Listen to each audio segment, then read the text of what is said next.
What devils? J-Dog back with another goddamn fucking video. And today's video, as you can see, new room. Got fucking tag team action going on. Got the wifey here, Lindsay, and we're gonna do it a little different this time. Just gonna answer questions, but from just various videos. I don't even know what videos she's gonna pull up. She's gonna pull them on her phone, and she's gonna ask the goddamn questions. Basically, which ones she thinks are worth asking that you guys might care about, or that she thinks is a good question for me, and she'll ask them, and I'll fucking answer them. But I didn't leave. It's not the next video in line. I don't remember whatever video this is next in line. It could be off random ones. So when I get to, I'll go back to the backlog of videos again, and then whatever questions she asked, what I'll usually remember. I'll be like, oh, I remember talking about that. I'll just skip over those questions. So this is just me from random videos. I have no idea which one's from, but from the last 10 videos or so, because that's about how many I'm behind. She just grabbed some, maybe like the last 3, 4, whatever, and whatever. But let's see what the fuck we got. Let's get your shovels and start fucking digging. God damn it! All right, ready? I'm ready. All right. So, sup, J-Dog, wondering how your favorite metal genre is different from your brother's favorites. I've noticed Reaper is mostly into thrash and heavy metal. What are Eric and Chase mostly into? Thanks, brah. Yeah, I mean, I guess the best person to ask would be them to give the most direct answer. But the way I'll say it is basically what I see. Because actually, I don't really talk too much about them. About like we don't like sit there and kind of like shoot the shit about bands and music and stuff like that. I mean, things get brought up for releases and stuff like that with me, Eric, and Chase. So I can only kind of go by what I definitely know growing up with Eric and Chase. And kind of through the early label years, I think I kind of know Chase's taste. And then Craig's I kind of see too. So we'll start with Craig first. So as growing up, yeah, it was always a general rule of thumb. Craig liked more thrash, like Creator, Destruction, and Sebastian used to always like kind of rip on Sebastian from Crucified Mortals, the original Crucified Mortals drummer. When Craig wouldn't like something, maybe it was like Behemoth or something like that, and Sebastian like, hey man, not everything can be Sodom, Creator, Sodom, Destruction. Craig's like, great, because I like lots of other bands other than those. But I know growing up, Craig's favorite album, or one of the favorites, was always like Creator, Pleasure to Kill. Sodom, he was never huge on. I mean, he did like Sodom, but I know he liked Agent Orange was his favorite. Destruction, again, he liked, but just like the first few. Um, Definitely Hyrax, but I think he got a little bit later. I remember when he first met Don of the Dead, he asked him if he liked Hyrax, and Craig's like, yeah, I don't really like Call like Hyrax. And I guess I think from there he went back to listen to him, and he liked him. Nowadays, it seems like he's kind of more into like getting into like a lot of the even pre kind of like hard rock type stuff. I mean, every time I was over for a card party or stuff, he's always playing stuff like Nazareth, the Helicopters, Imperial State Electric. And then obviously with his releases, he was doing stuff like the Lady Beast, stuff like that. So it seemed like he liked that. He was never big into death metal, stuff like that. Black metal, death metal, he likes very, very little of that stuff. I mean, he likes a band here and there. Like he likes for like death metal, he does like Sadistic Intent. Black metal, he likes Denial of God. But a lot of the classic, like he doesn't even like Cannibal Corpse or Suffocation, Immolation, Mortician. He doesn't like any of that stuff. He will openly tell you that. I suppose that's what I was into. And then like Eric, I would say I remember as kids, teenagers growing up, what Eric liked. I mean, I think his ongoing thing, he'd always say his favorite band was Christian. So especially like the first 3 Christian albums. I remember he was a huge fan of the Nile Amongst the Catacombs, liked Evil Incarnate a lot. In our early 20s and stuff, I know a band that really stuck with him that he always brought up that he liked a lot was Cult of Death, Church Bazaar. I remember he really liked the when we signed Church Bazaar, the 7-inch Evoked or Not Evil Will Come, and the full length Sinister Glorification. I remember he really liked that stuff a lot. And then he likes Dark Funeral a lot. That's kind of like the bands that he was really took to him. And then he also likes Cannibal Corpse, Deicide, um, Dismember, that stuff too. So, but as far as like now, I'm assuming him. I really get the impression he's kind of like when I talk about older Devils being in the metal. I don't think he checks out too many newer bands. Maybe for business and stuff he does, and maybe here and there. But for the most part, I think he just primarily listens to what he grew up as a kid, and like I'm sure he still listens, like Christian Rebellion he liked a lot, Abhorrence from Brazil he liked a lot, that stuff. So I'm quite sure he still listens to that. And that's probably I know he liked Exhumed Gore Metal a lot, Slaughter Cult, Chase, same thing. All that stuff I mentioned for Eric, I know he liked all those bands too. And then Chase, I got like the vibe is what I felt like he was really getting into, like in our early 20s when we first moved out together and Hell's Headbangers was there. He was more into the bands like Morbosodod, Beharets, Archgoats, a lot of the Sarcophago worship bands, a lot of the bands from Chile, the Australian scene. He really liked all the Destroyer 666 worship bands like the Shackles, Grenade, Gospel of Horns. Seems like a lot of Australian stuff. Yeah, now more kind of like the Chile stuff, like Yeah. the Chile bands that are influenced by Blasphemy, Sarcophago, things like that. That's what I picture him primarily listening to now. That he was mostly into. So as of now, I'd say that. But he definitely, yeah, as kids, I'm sure he still likes Tomb the Mutilated and Mortician and Exhumed. But for him, like I don't think I'm pretty sure he just likes the first two Exhumed albums, Gore Metal and Slaughter Cult, and I'm pretty sure he didn't like any of the others. As opposed to me, I did, and I was like, yeah, I think the first two are the best. But like Exhumed Necrocracy, I wouldn't even be surprised Chase probably never really listened to it. He's like, it's first two, the only one, all you need. You know what I mean? As opposed to me, I liked it every record. So I would say that's kind of how we vary in the three of us different from what I my take and what I see. But the three of you went to shows together constantly. So even if one of you didn't like the band, did you all go just to see them? We'll see at the time. The thing is like we all liked all the same shit for the most part. All the bands that we were seeing because we're all just a lot of them were hearing for the first time or just checked them out. Like when we saw Mortician in 1999, that was literally the first time we're seeing them, and we probably got new Mortician for about 2 years all at that point.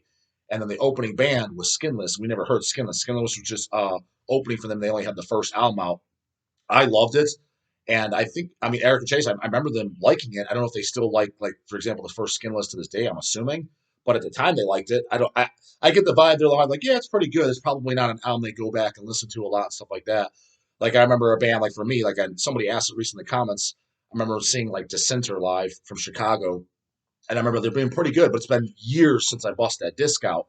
I have a feeling like a band like Skinless Progression Towards Evil that Eric and Chase were like, yeah, I remember being pretty good, but they probably haven't listened to it in 10 years. I could be completely wrong, but I'm pretty sure that that's the case. You think that's why Craig's music differs so much from you guys? Is that he didn't go to all those shows with you guys, or Yeah, I think that was a big part of it. But I know bands like Mortician and Incantation, Immolation, even in teenage years, when Craig heard us listen, he just thought they were boring. okay. Same with Deeds of Flesh, Disgorge.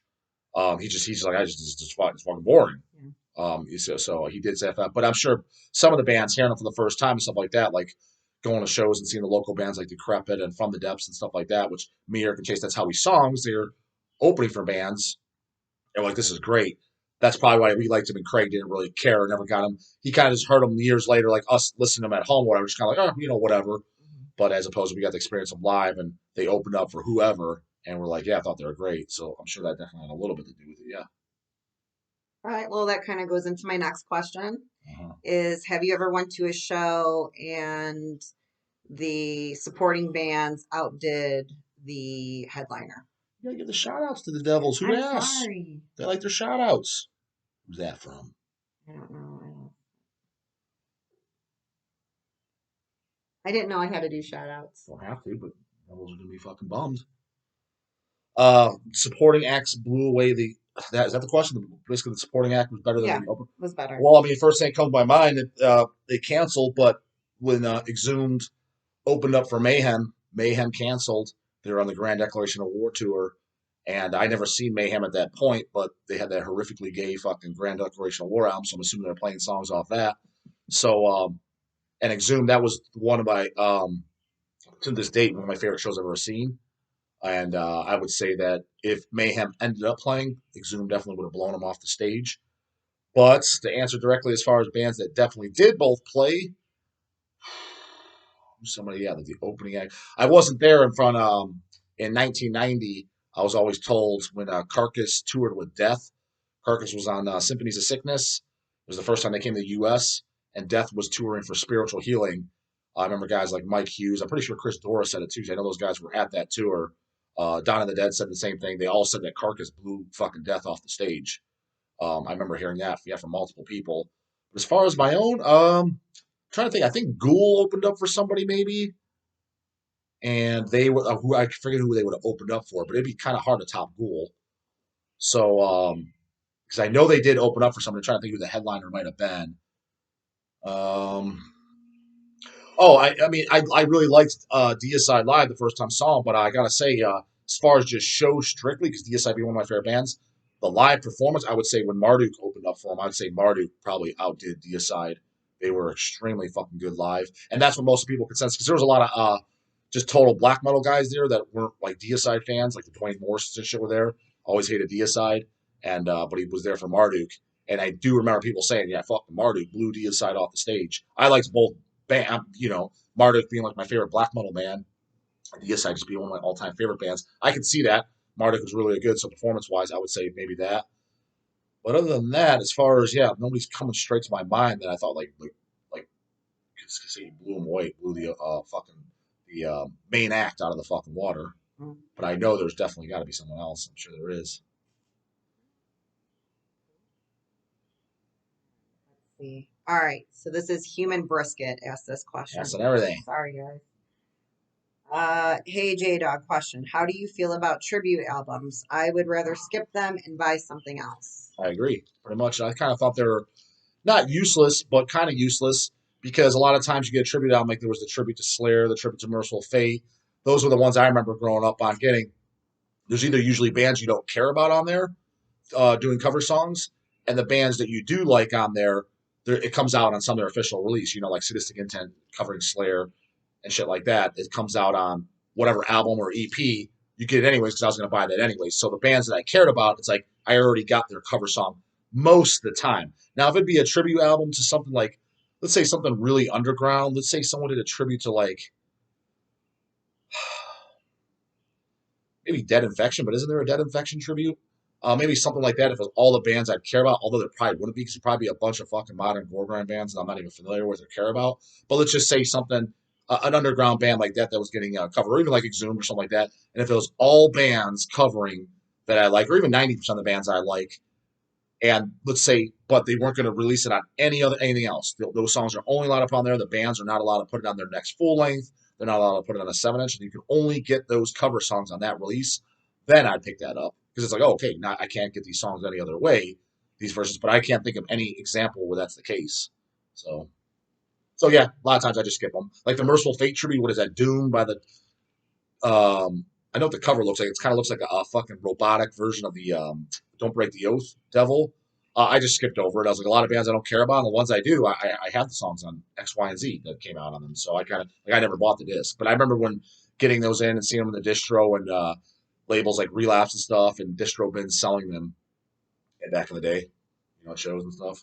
So, All right. Me.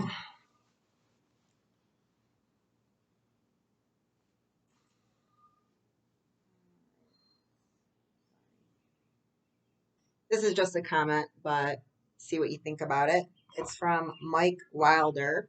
It says, Athner has respectable taste in music. He's not stuck on just brutal metal like some younger morons. I'm assuming he's saying that younger moron's me. But I like other stuff. Yeah, no, Athnar, yeah, he would be in that category when I was talking about respectable opinions. Like if we had a metal authority, or if you want to call it that, which I don't like to use that word, but when I was using the King Follies, the John McEntees, the Will Rommers, the Scott and Mike of Cyanide, those guys, which I said I guarantee they don't like Slipknot, shit like that. When I gave the litmus test, the guy like, how do you not put Slipknot in that category? And he's just appalled. Um, Athnar would fall in that style too because he's been listening to stuff. He was born in the 70s, but he's been listening to grew up on like 70s rock and then 80s heavy metal, into death metal, into black metal, and he still listens to metal to this day. Now he's probably not going out and picking up the new Exhumed, almost guaranteed he's not, but he does pick up newer bands. Like I know he likes like Power from Hell, shit like that, and he still buys records to this day.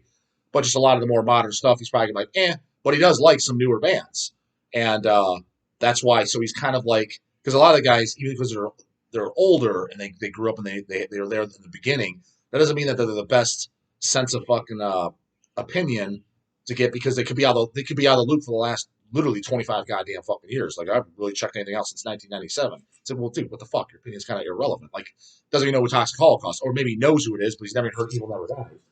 Frankly, if you haven't even heard that, to me, it's kind of like, what the fuck am I doing listening to you for? So yeah, I would say he has a respectable opinion. Like so any of the fucking guys that are bringing up the cold chamber and shit like that, it's like, yeah, you ask a guy like that, no, he doesn't listen to that, and that's it. If you want to hear about the real shit or whatever, ask somebody like him. But yeah, if that's a shot at the dog about only brutal shit, I like lots of non-brutal shit. So Fake King Diamond. At what point were they brutal? Is Venom brutal? You know, Motorhead, Iron Maiden. I like those bands. Black Sabbath. Yeah, he turned me on to Savage Grace. That was I had Yeah, never heard it before, so yeah, man. I it's mean, really good. because we got those in, but Savage Hmm. Grace, the Master in Disguise on me. I think that's fucking great. I like just the first album, and so yeah. I mean, I like the so just strictly brutal shit. I don't know. I don't know. Like I said, I don't know if that was a shot at me, but not the case. Like that. All right, this is from J104. It says, J Dog, what, in your opinion, are the best metal reunion comeback records? Question mark. Uh, I know how you usually feel about them, yeah, they but usually they're Stink City. is there at least one or Uh, two you can think of? best ones. I mean, I thought the Angel Corpse of Lucifer and Lightning at first when it came out, I kind of didn't like it. It was definitely sluggish compared to the Inexorable being just pure blasting, but I do like it now after a few listens. Um, I liked who's one that was actually kind of not recent, but favorite comeback album. When Suffocation first came back, Souls to Deny, that was the first one. I didn't like that at first either, but I do like it now. So that would have been their first comeback album. I can't say all the post ones I like. There's a self-titled Suffocation album. I remember I wouldn't be able to air guitar it or anything. I don't know it, but I own it. I remember being pretty good. There's definitely ones. What is it? Pinnacles of something. I recall not liking how that sounded. Um, who's a fucking comeback? Definitely not Sacred Reich. I heard that. I'm just like, yeah, this was pointless. With Awakening or whatever. Because that's a comeback band. Um,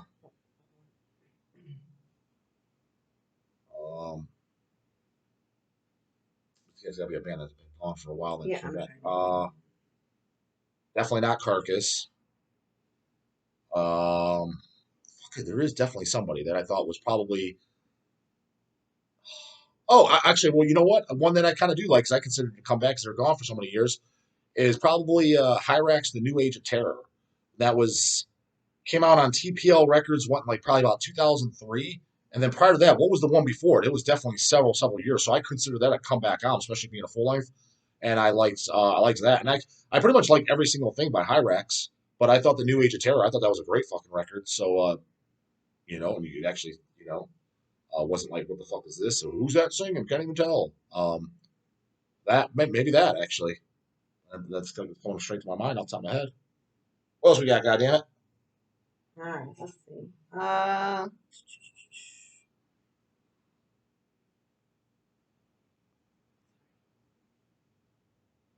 All right. This is from Life Eternal. Ask questions all the time. What are your beers of choice? I hear you and Reap dogging the Budweiser and stuff. Rightfully so. What ones do you dig? Going to Paul Rivich, all you need is Budweiser. Got Budweiser, you're good to go. Can't say I'm not a beer snob. Like for example, if I'm at a party, I'm not like I ain't drinking that. Like Reaper kind of falls in that category. It's kind of like, dude, you at a party. That's what they're providing. He Just drink likes the fucking craft thing. beers. Yeah, me, I'm not a big beer guy at all. Favorites, I mean, I kind of we have this place called Fatheads. This is pretty good. I guess their Spooky Tooth for Halloween is probably my favorite, and their Christmas beer is called Holly Jolly. Probably those, but like right now, I'm just drinking. This is just some red wine. So yeah, I know it's kind of snobby and gay, but I like that. I like that. But yeah, I'm not a huge beer guy, but those Fatheads ones, I do generally think they're pretty good. But yeah, I'm not a beer snob. But when I'm going into uh, the beer section or alcohol section to buy it, I'm not walking out with Bush or Bud Light. That's for goddamn sure. Because that shit sucks. But like I said, if it's there, I would if it's there, I'll drink it. I'm not gonna like fuck that. Or if you're at a show where it's slim pickings and they're like all we got is uh, Corona, Coors Light, or you know what I mean. I can make do with it. Like I can make it work. So All right, ready? This is from N2D Void 667. make the last goddamn question approaching 20-minute mark. All right, ready? Have any side projects or supergroups either disappointed you or really blown you away with awesomeness that you never expected? What are they in super? So any side projects from like guys in bands or super groups, guys come together to form a new band that you can think of? I mean, I wouldn't know if it could fall in this category. It kind of does. That we just put it out. The mini disc I liked, and I'm hopefully they do a full length. The Malefic Throne that we put out, I thought that was really good. Um, What about guys when guys leave to go do a different band then? Like, is there anything well, you're I like, mean, oh wow, that was really well, good? not most obvious, but it's kind of just old news at this point. Is Corpse Grinder leaving Monstrosity, which I Hmm. loved to go do Cannibal Corpse. Hmm. That I guess it's not a side project though. Would yeah, who's doing side projects? like Impaled fall under a side project or? No, they stuck around. For a while, I thought Ghoul was just going to be a side project, and I think that's what Raw Sewage told me in person that there was going to be a side project. But then it got more popular than Impaled. It's like, all right, well, I guess it's our main gig now. So, yeah, I wouldn't consider the other one of those sides. I mean, they kind of just do Impaled on the side now. They're supposed to be playing MDF, but I always consider that just a full band. They were doing albums, and um, project, man. Oh yeah, actually, best side project of all fucking time is we did a 7 inch EP, War Ripper by Joel Grind, Toxic Holocaust. He just did the 1 7 inch. Go out and get that. If you don't got that, you're totally missing out. It's just 4 songs. The only way you're getting them is on that 7 inch. Fuck, we did that in 2007, eight. It's been a long fucking time. Was it first 200 or so on a color vinyl, and then there's 300 on black vinyl. Something super limited. That's one of my favorite 7 inches of all time, and that was strictly a side project that Joel did. I was a huge fan of that. Give that a fucking 10 for sure. And I didn't like it as much, but I liked it a lot as well. The Joel Grind Yellow Goat, which was basically just him just completely trying to rip off Bathory on purpose. You know, Yellow Goat, like the first Bathory, Yellow Goat. Um, I thought that was really good too. So Joel doing that, and fuck hell, when he sang for Barbados, the Fury Fear Chaos, whatever the hell that one's called. I'm not huge on Barbados. The albums, I think it's okay. It's kind of like decent, fun punk, black and thrash. But the one that Joel sings on as a side project, I thought that was great. Same when he did the Tiger Junkies when he went over there. I don't like that stuff as much as the War Ripper 7 inch, but also so yeah, basically all the side project shit that Joel did, I thought was all fucking. I thought it was all really, really good. So So if Joel's in it, it's a banger. yeah, but I think there's the only thing I haven't heard, which was the last thing, because we got him from. Didn't he do a split 10 inch with Yeah, something? I actually never listened to it. We got him in from Relapse. Was it like 10 inch? I think. yeah.